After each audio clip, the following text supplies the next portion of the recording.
It's the Albanese and Joe podcast. Now, here's Nick Albanese and Joe Petrucci. Hey, What's up? what's up? How you doing?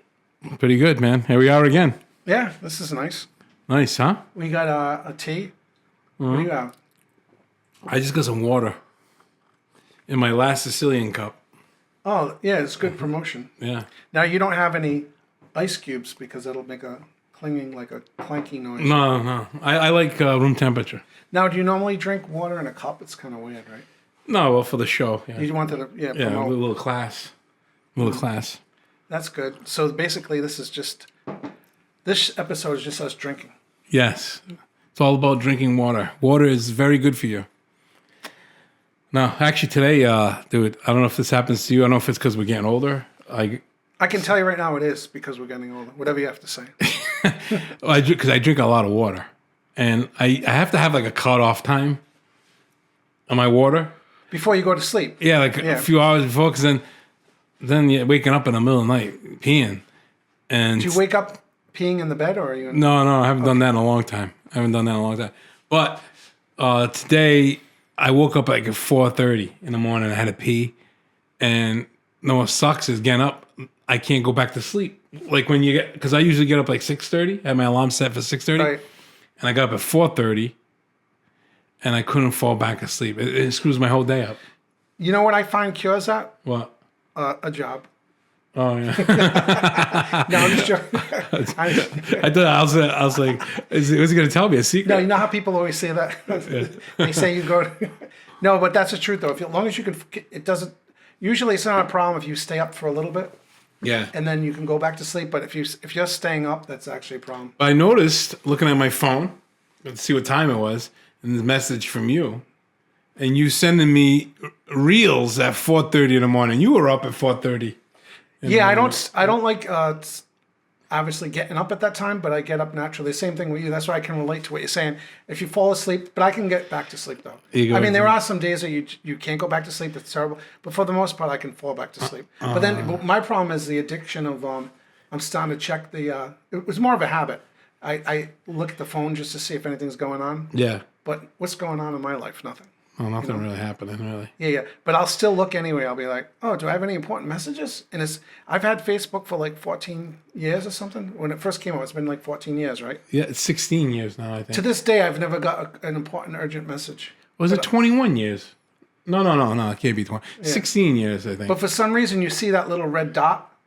You know, it says like message. You're like, oh, this could be the one. You know, it's like they have it all figured out. It's like you're at the casino. That girl from middle school I really liked, and she's finally going to message me. It says, Joe, I've been waiting for you all these years. Let's get together, have a coffee. See, I never thought that was a possibility, but thanks. Okay, well, I'm just trying to get a little hope. Yeah, so I see 4:30 in the morning, you're sending me. I'm like, this guy's up at 4:30 too? What the heck? Yeah, but unlike you, I go back to sleep. Sleep. Yeah, I kind of laid down, and I had my son over last night. You know, my youngest, and he sleeps with me in the bed, and I think that kind of messes me up too because he rolls around a lot and he's kicking me in the back, and so I'm all screwed up. Now, because he's young, are you like a protective? Like, is that more of a security? Like sometimes, would you rather have him be there? Right? No, I'd rather have him in another bed because he messes me up. But he wants it's for him. He likes. Staying and sleeping with daddy. I used to have that phobia, like when my daughter was small. If she was, is it a phobia? No, nervousness, not a phobia. Yeah. But I was gonna say, like, if she was, I didn't like to put her in the crib. I used to have her in the bassinet. You think something's gonna happen? Yeah, or just you wouldn't hear it. And I even had that was when it was first coming out, so they didn't have like the cell phones like they did, but they had the special monitor, in black and white and stuff. And that thing even used to creep me out because it had like a light, and her eyes would be glowing if she looked in the camera, and it was like I remember those. I didn't like to even watch her on the camera; it freaked me out a little. Yeah, my sister and my nephew and niece were little babies. She had the old monitor. This is like late '80s, clip on your early belt. '90s. You'd have like a clip. You could do like a line. Or you can listen to it. Yeah, that's what I'm saying. But stuff like that, I used to get nervous. But what I was saying is, I used to want her to be on like in the room with me. Yeah. So that's why I was just wondering. But you don't have that yet. No. It's just more. Yeah.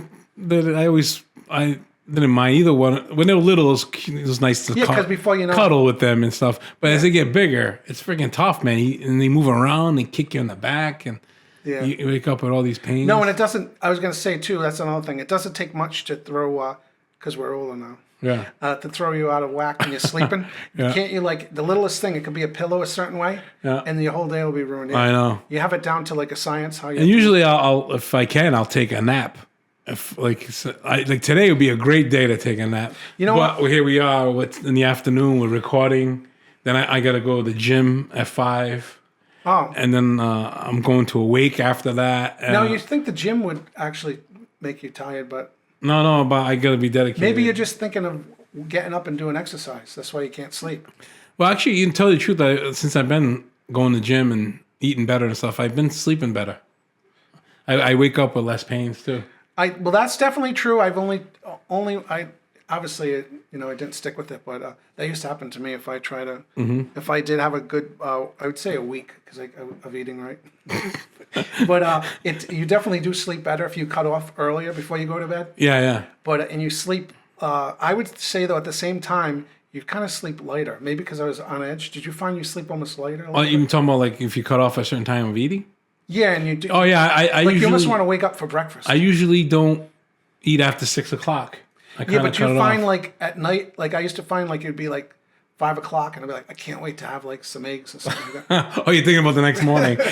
Yeah. That's true. Early. That's true. I think we should have another sip of. Go ahead, take a sip. And I think it's all in the mind too. Like, right? If like I've been doing this program now for I'm on my 4th week, and I'm pretty good at it right now. Like, it's all a mindset.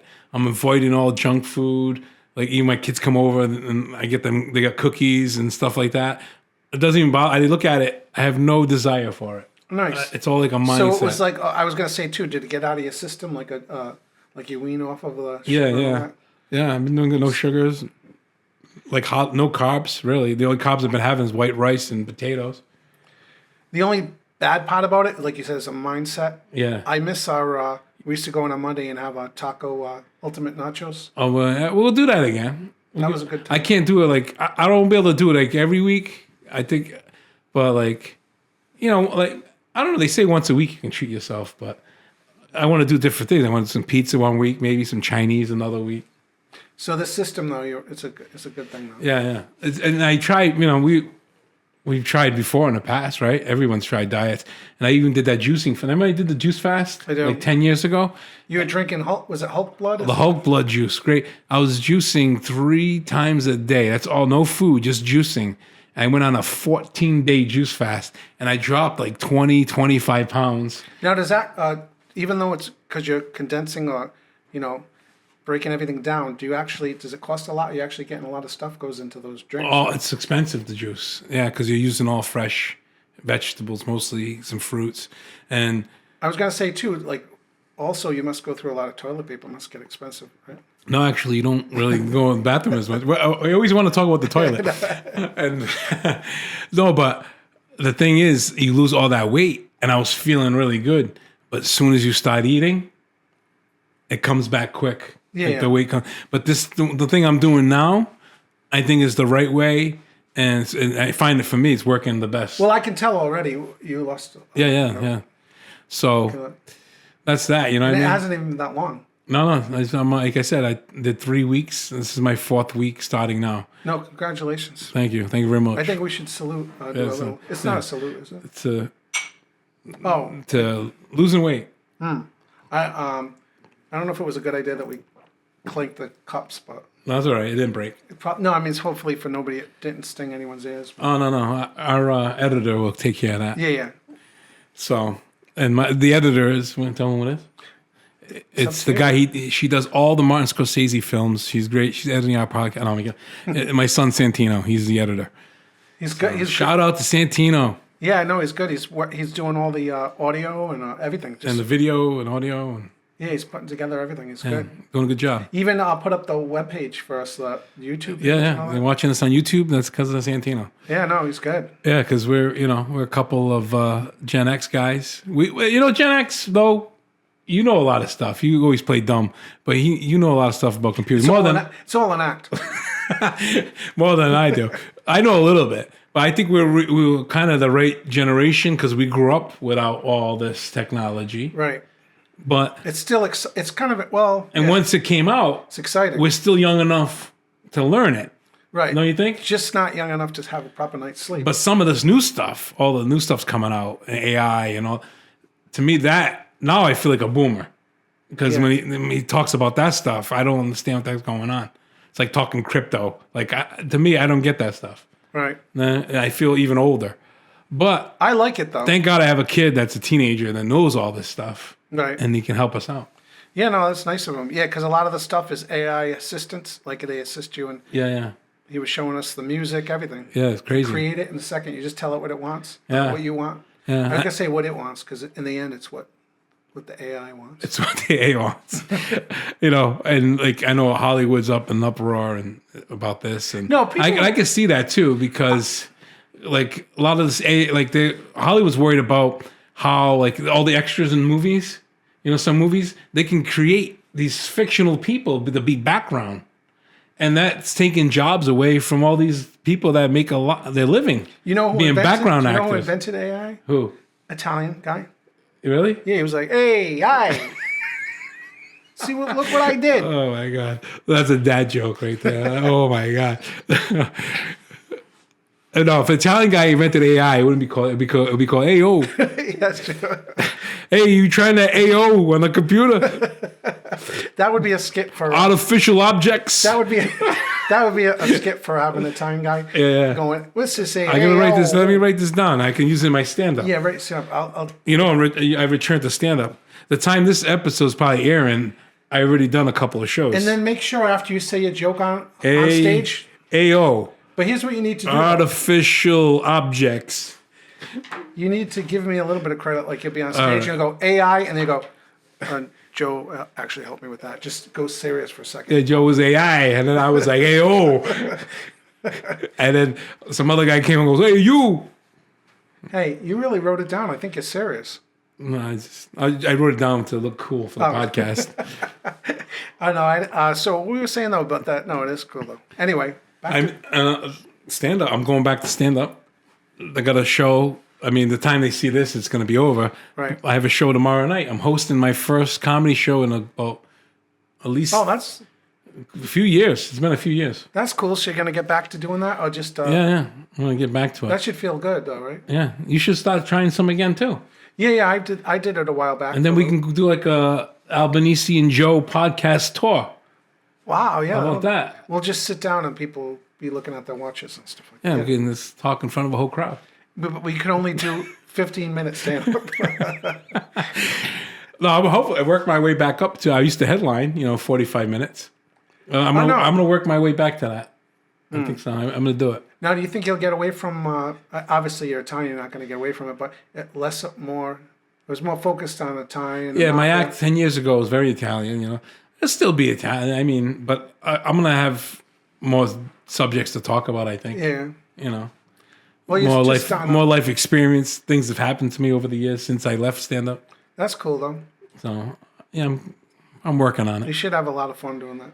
Yeah, but you did it for a hot minute.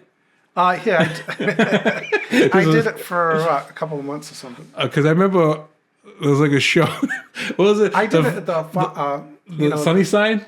No, that first show I put you on. Sunnyside, yeah. And the picture, you were mad at the picture. I think that. Well, what was the picture I used for the poster? I did a joke. I was at the gym. Yeah, Believe it or not, I was at a gym. Oh wow, this is like years ago. That's why I'm still in shape. At the gym, and I had a dumbbell in my hand. And I was like this, and I did a selfie of me with my dumbbell going. And that's the picture I used. I did like the rock. I had my eyebrow. Yeah. And all of a sudden, I just see, boom! It's on a poster. Yeah. But that's the other funny thing that I thought was funny. I don't think I even had an act ready, and I just told you, I want to do stand up. And you go, okay. And then all of a sudden, and we threw you up there. Joe, there's a poster, and you had a date and everything. Yeah. And I went, I don't even have an act. And you just shit your pants. No, you're like, I don't even have an act. March 2nd, the show's coming up. I'm on a poster, but the picture was great though. That's why I used that picture. It was funny. But that worked out good though, because actually it got you to do it. Yeah, and the first one, did the first one I did stand up. It actually people have like horror stories, but it actually did go good. I was surprised. And just the opposite happened. Everyone goes, the first time you're gonna bomb. Surprisingly, I did really good, and then you bombed the rest of your career. Thanks a lot. I was gonna say I bombed the second time. The second time when other comedians came, they go, oh, they heard that I was funny. They came and I was forgetting. I was just terrible. Oh yeah, you froze. I think that was at the. You blew it because it was a location I didn't like. It was at the casino. And they had the comic. Remember they used to have it. How about the shows of Mike Cronin, the meatball comedy style, down at the Carousel Grill? I did good that night. Remember that night? That was a fun night. Good night. Yeah. I was there. You, my parent, Alessandra, Mike Cronin, sister's mother's cousin. I forgot what the other comedians were. There's a couple other. We're just gonna name random people that no one knows. Uncle Louie, Tommy, Phil Joey. Was there was me and Tommy and Gobble Goal. Like them good fellas. It was me, Tommy, and Jimmy. Then there was Nicky Eyes. Didn't the camera cut to each person? It just followed. It was one shot. Great shot. shot. That's when they. Frankie Carbone. Hey, ¿cómo se guy? Get these. Do you remember Saturday Night Live? SNL did a skit on that. I vaguely remember. As they that. went by, it was like ridiculous names. Like it was like it was dumber and dumber. Joey like Bag of Donuts. Yeah. Tommy Twinkle. I think it's all just ridiculous names. I know. Oh, did you watch any of the 50th anniversary? Oh, I saw. No. But I did see them promote that. Yeah. Yeah, I watched it. It was. It was okay. It had a lot of good moments, but for the most part, it was kind of like it was like an hour too long. I think. Yeah. I didn't see it, so you're not recommending. Well, you can go to YouTube and watch clips. Yeah, that's how I saw it on when I was. It was great to see Eddie Murphy. I love Eddie Murphy. Oh, Eddie Murphy was great. He was great to see. Remember when that stand up when we were younger, when we were kids, the Delirious. And Delirious and Raw. Was insane. I saw those at the theater. Yeah. Imagine going to the theater to see a stand up. You saw that in the theater? Yeah. I saw it when it came on HBO. Oh. Well, you're a little older than me. That's right. I saw it at. Remember in Middlebrook. Meadowbrook Cinema. It was on. No, I don't remember that. Oh, there was. If anyone's from in Rhode Island or Warwick or whatever, from that area, that's where I grew up originally. Yeah. I was on the north end. I was way on the other side. Yeah, but anyway, imagine seeing that, and I remember just thinking it was incredible. Yeah, I remember watching it as a kid on HBO with my parents. My parents didn't care what I was watching. And you know what's weird? Think you come from that, right? And then sometimes you ever find yourself looking at stand up on Netflix, and you're just like flipping through the comedians. And yeah. It's not really hitting. Yeah. That's great about Netflix. There's so much good stand up on there, but do you think it's spoiled? People got jaded, like spoiled. It watered it down. You think? Like you're expecting too much now. People? Maybe. What's cool about it? If you don't like it, you stop it. Like after 5-10 minutes, you're like, I don't enjoy this guy or this girl. Yeah. And then you can go to another one. YouTube's like that too. But I remember. I think it's still true. I'm not sure. We'll have to check. Somebody wants to check. Delirious with Eddie Murphy, it could still be one of the highest. Oh, you just broke all the equipment, Joe. Eddie Murphy as Delirious is still one of the highest grossing maybe stand-up specials because it was in the theater. Then once it was on DVD, it was selling, and then once it was on streaming. So I don't know. It still made a lot of money. Still has the record of one of the most popular stand-ups. No, it was funny. So I just was thinking of I don't know if I want to talk about it, but remember the funny bit in there? I forgot which was Delirious. We made in front of the Italian guy at the stand. At the Rocky movie. After seeing Rocky. Every Italian guy after Rocky. yeah, give me some juju beats, some popcorn, and the Mulian's gonna pay for it. Eddie Murphy did great. Then he leaned over. He goes, "Excuse me, little Italian man." Yeah. Eddie Murphy's great, man. That was funny. But then, see, that goes to show you, it was racial, poking fun of Italians, but it was done in a funny way where you laughed. Now a lot of them are, and all the Italians laughed at it because it's funny. It was funny because he's like a smaller Italian guy. It's funny. But now sometimes they do it in a way that's kind of more insulting, more like I don't know what it is. Yeah, it's just changed. Everybody's not everybody, but a lot of society, younger generations, they all got sensitive. Yeah. I don't know. But it was done not only sensitive, but I'm saying it was the comedians kind of did it more lighthearted way. Yeah. I don't know, that's how I took it. Unless I was just younger. Maybe I found it hilarious. Yeah, but I'm saying maybe if I saw it now for the first time, if I would go, oh, that's not fun. I don't know. Well, Anyway. All right, let's get. Look at the time. We gotta get let's going. end it on a sad note. Yeah, because I gotta get ready. I gotta go work out. I gotta do some stuff. This is all about you exercising, working out. Yeah, that's it. Well, we'll see everybody next time. Oh, so yeah, we'll cut it right now. Yeah. All right. Thanks for listening. Yeah. And watching. And make sure you like us and subscribe to us and all that good stuff. They don't have to like us personally. Yeah, you don't have to just like the video. Or maybe if they even watch it just to get out some anger. Like, look at those two guys. Yeah, yeah. It's like hate. Hate, yeah, you can hate us. As long as you're watching us, we don't care if you like or hate us. And subscribe. Just subscribe. Hey, show's over. Don't forget to like, share, subscribe. Now get out of here.